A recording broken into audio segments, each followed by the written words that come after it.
कहना चाहिए।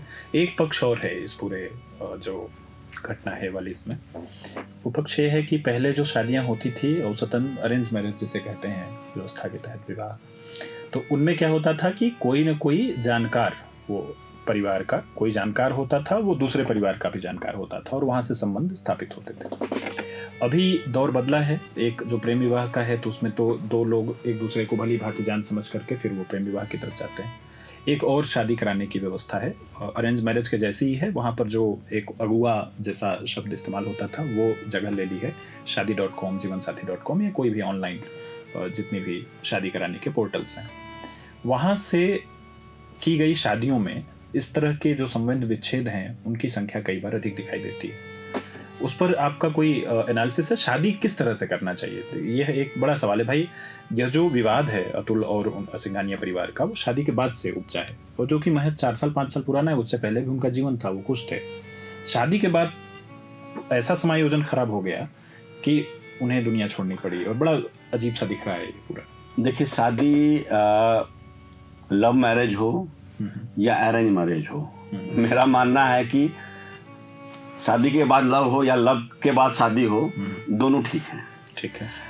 अब रहा कि जैसा आपने कहा कि पहले की जो शादियां होती थी, अभी भी बहुत सारी शादियां होती हैं जिसमें एक अगुआ होता था, आस पास के जानने वाले लोग जो है शादियों को की व्यवस्था करते थे, ठीक करते थे। अब उसकी जगह मैट्रिमोनियल साइट्स ने ले लिया है। मेरा मानना है कि चूंकि समाज में बहुत बड़ा एक बदलाव आ गया, एक सामाजिक बदलाव है, दूसरा कि आर्थिक बदलाव है। पहले एक परिवार था और एक ही मुखिया था, कमाने वाला एक था, बाकियों को उसकी बात माननी पड़ती थी। आज के दिन में परिवार में जैसे ही बच्चा बड़ा होता है, फाइनेंशियल इंडिपेंडेंट होता है, पुरुष हो या महिला हो, वो पूरी दुनिया को देखता है और अपने हिसाब से दुनिया का निर्धारण करना चाहता है। उसे लगता है कि ये जो मेरे जीवन का फैसला है, मैं करूँगा, मुझे करना चाहिए, इसमें कोई, मुझे लगता है कोई दिक्कत भी नहीं है।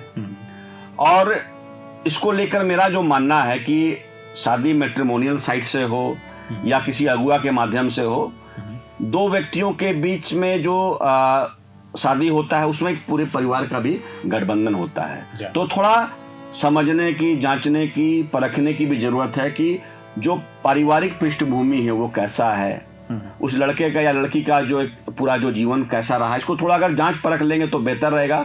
वैसे अगर मुझसे कहें तो पहले भी शादियां असफल होती रही हैं, आज भी होती रही और आगे भी होंगी, क्योंकि देखिए पहले शादियां सफल होती थी तो इतना बड़ा सामाजिक दबाव और आर्थिक दबाव होता था, लोग अलग नहीं हो पाते थे। लेकिन अब चूंकि लोग फाइनेंशियली इंडिपेंडेंट हैं और परिवारों में उनके मुखिया का उतना जोर नहीं चलता है, तो जो कपल्स हैं अपने हिसाब से निर्णय करते हैं। और हम जो वेस्टर्न कल्चर जो आज से 30-40-50 साल पहले शुरू हुआ है, आज हम उसको धीरे धीरे फॉलो कर रहे हैं। प्रभातखबर.com, विश्वास वही, रफ्तार नहीं।